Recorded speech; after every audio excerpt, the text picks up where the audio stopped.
Good morning. I am Jennifer Kavanaugh. This is Between Worlds for March 23rd, 2021.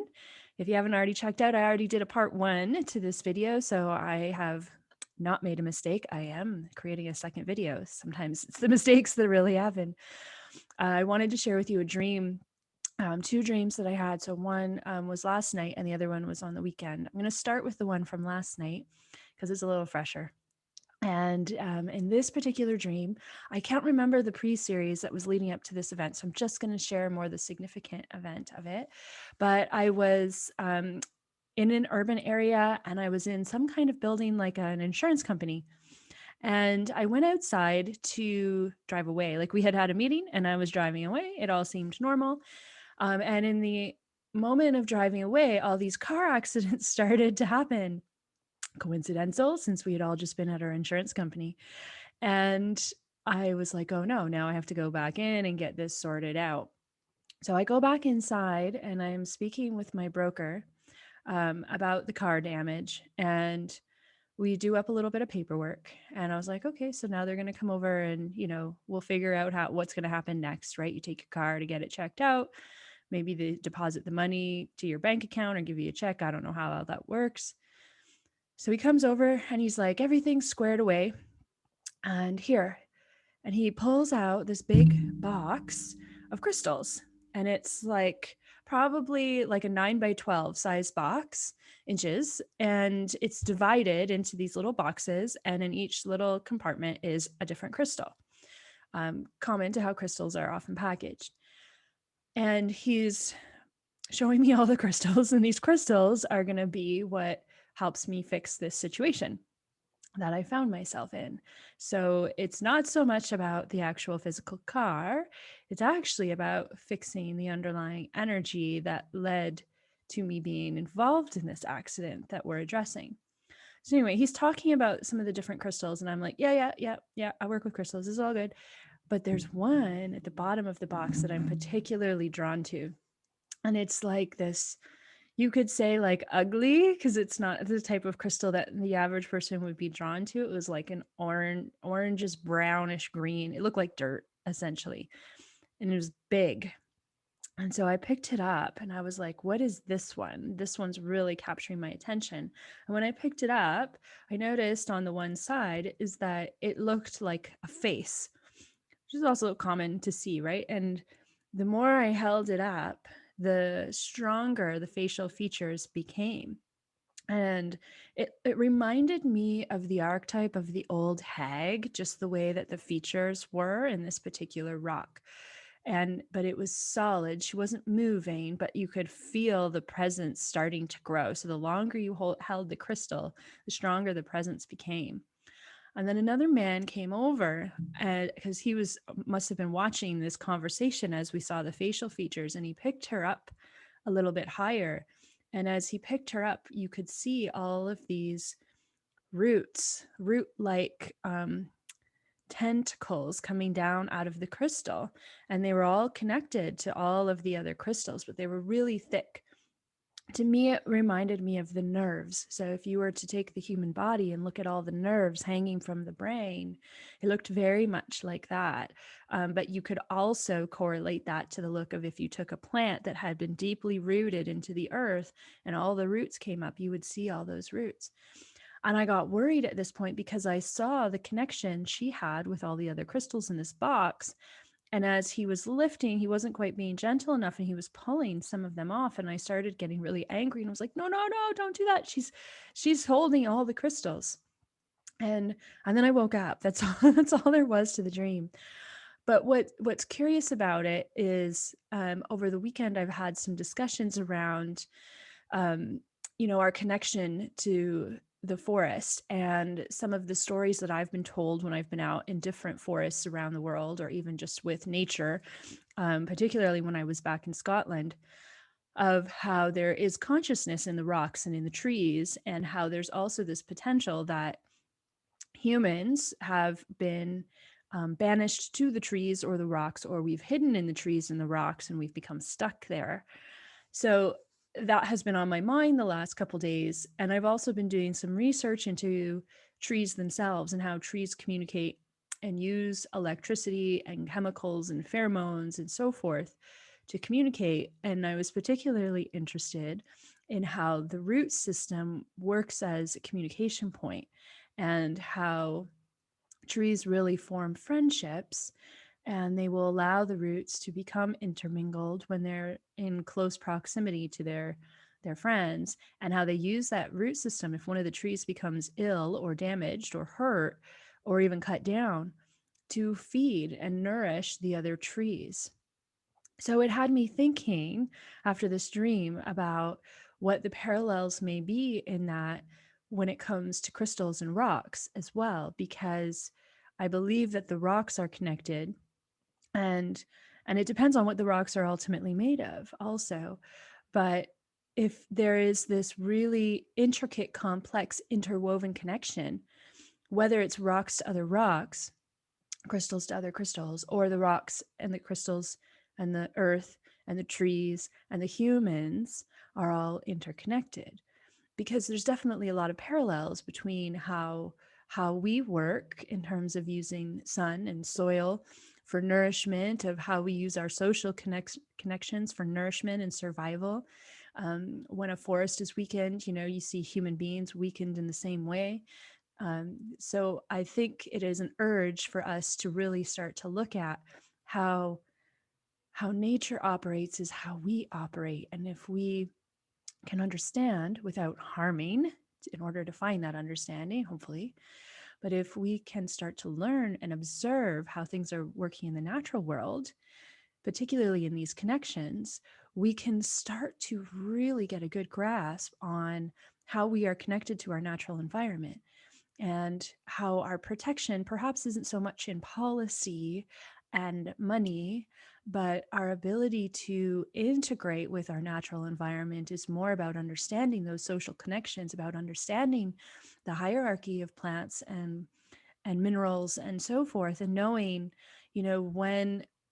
when we can um, harvest, so to speak, some of those other beings, and for a collective nourishment, or when we might need to actually leave them in place, or when we might need to contribute to support them or serve them.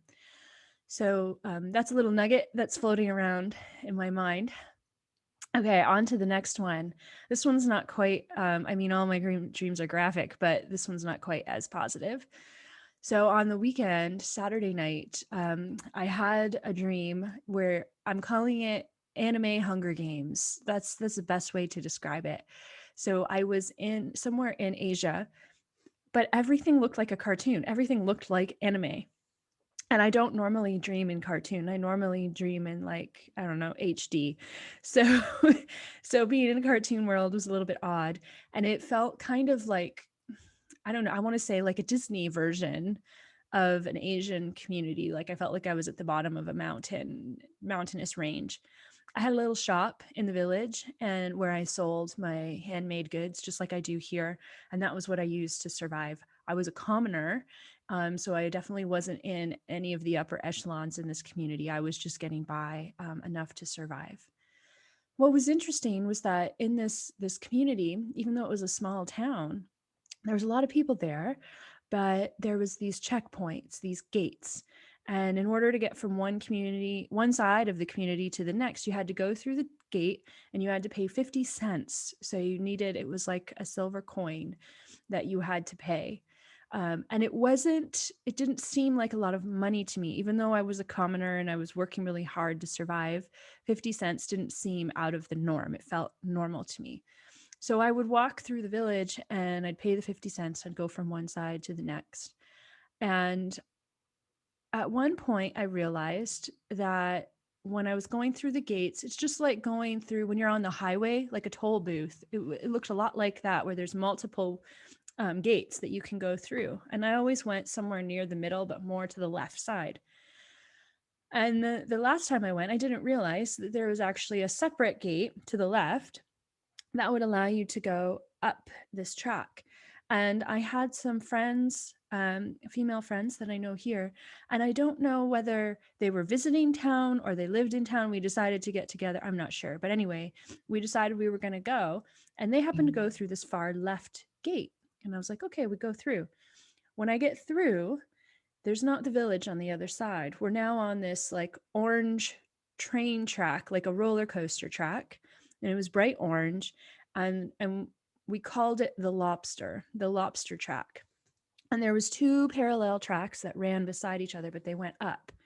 So we start traveling up, and at first I'm really nervous, thinking, oh no, this isn't what it's supposed to look like on the other side of this gate, but you can't go back. You're on this train. So when we get to the top, the train stops, and we're in this small little empty room. And I feel like I'm in a server room. So if you've ever worked in IT, you've been in a server room, it felt exactly like that. It was just four walls, and it looked like servers. And I heard in my mind, this is the back room, the back end. It felt like being in the motherboard of the Matrix. And when we stopped, I heard, you only get 2 minutes in here. You only have 2 minutes, and then you must go. That's the maximum allotment. And I don't know why, but I never thought to disable the server. I've done that in other dreams and other places, which I won't mention here, but not in this dream. What I wanted to do was connect the two tracks so I could see the other train and we could look at each other. We had the doors open, but we weren't connected. So I pulled the other train close to us, and I discovered there was these like commercial Velcro things on the side of the doors, and I literally Velcroed the two trains together. And I walked over to the other side of the track, and I saw all these women that I know in real life as well, and their daughters. So it was a lot of women on the train, and we were chatting. And then the 2 minutes was up, and the trains just naturally started going back down the track. And I can't remember which side of the train I was on, or if it was all now connected as one. I feel like it was maybe all connected as one. And so we start going back, but this time we're not going back on the lobster track. We are now out in like a cold, wintry forest nature scape. And as we're moving through the forest, I start to see people and objects outside the windows. And the first object I see is this long military green type device that looks like a bomb or a missile launcher. And I remember seeing in white letters like the numbers AF1 something, like at 1-8 or something along that lines. And at that point I started to get worried because I was like, oh, this isn't good. There's military movement here. And I heard in my head, this is or maybe it was on the loudspeaker, this is an educational train, and you are all going to learn about the history of wars on planet Earth. And so they presented it as if this was like a simulation, like, you know how you see those war simulations where they replay them. So it was presented as you go down this train, you will get to see what happened, but you're in the safety of the train is the assumption, even though they don't say that. So as we're moving, they start using the weapons, and there's real bullets in them, and they end up killing all the parents, all the adults on the train. And I'm crawling on the train trying to avoid the bullets. And there's one other little girl, very young, like I want to say maybe 4 or 5, that's on the train as well. And I'm yelling at her, get down, stay down. And there's a few people that I still can't get their image out of my mind because I watched them being shot in the face as I was in this dream. And there's nothing you can do about it. I mean, it was really one of those survival type modes where you're not processing what's happening as you're witnessing it. You're just trying to survive. And so I was trying to find a place on the train where the bullets wouldn't be able to penetrate. And I was crawling along the floor with this little girl too, because we were the only ones left. Anyway, the train comes to a stop in a small community, and there's just Asian people around. And I liken it to Super Mario Brothers, if you used to play Nintendo. That when we got there, there was that podium of like first, second, and third waiting, and there was a small group of people that were like cheering despite the massacre that had just happened. And when I got off the train, the little girl suddenly disappeared, and it was just me. And they said, you won, you're the winner, congratulations, now you get the right to go to school. And they put me on this, I call it a short bus, like a small bus, and it was a white bus. And I get on, and there was all these Asian children. Yeah, I want to say like 3 or 4 years old. And I feel like I was in that body as well. Like I was in the body of a child, of an Asian child. And I was looking for a seat because they were all full. And so there was only one seat left. I got the last seat on the bus. And as I sat down, the last thing I remember before I woke was, this isn't good. This isn't good. I don't want to be on this bus. This school is not a school. This is something else. And I got I got the word bondage, of being taken into bondage, but there was nothing else that you could do because, this is me looking at it as after I awoke of, is there a way you could have gotten around this bus? But I mean, your whole family had been murdered on this train. You were now an orphan. There was no way you could get back on the train because you don't know how you got there in the first place. And now you're being taken who knows where. So that dream was a little bit harrowing. But what was interesting is I was sharing it with somebody else, and she shared that she's had a very similar dream to that. And that really piqued my interest of, as we all move through our dreamscapes, because so many of us are having these vivid, vivid dreams right now, is how many of us are actually having the same dreams? And if we are, what's causing that? Um, and there's been some other reading I've been doing on the electromagnetic fields and the ELF fields as well, in terms of frequencies and resonance, and how they can influence what we think. They can influence our free will, even according to some of this research. So I'm sure they can influence our dream state. I mean, although we have a lot of questions about what the dream state actually is. I mean, we could be co-creating out there in the dreamscape. We could be, fighting the battle, as we say, the spiritual battle. And perhaps we're just starting to find our co-soldiers, I guess you could say, for lack of a better term. Or perhaps it's all just an influence for us to believe a particular narrative. I don't know the answers. I'm not going to claim to know the answers, especially now, because there's so much information that I think it's a time for us to really go within. If you watched my first video on insanity, and despite what anybody else might be saying around you, despite how confident they are in their viewpoint, this is the time for us to figure out where we land. And the last thing I think we need is more information. I think what we need is to listen and integrate our own experiences, share those experiences, find the commonalities, find the codes, find the keys. And it's less about finding a teacher nowadays. It's more about finding ourselves and finding the people who are having the same experiences and dancing through them together. Because does anybody have the answers? I don't know. So I hope you're having fun in your dreams. Hopefully they're not as traumatic as that one was. At least last night I got a box of crystals, so it balances out in the end. I hope you all have a wonderful day, and I will see you all soon.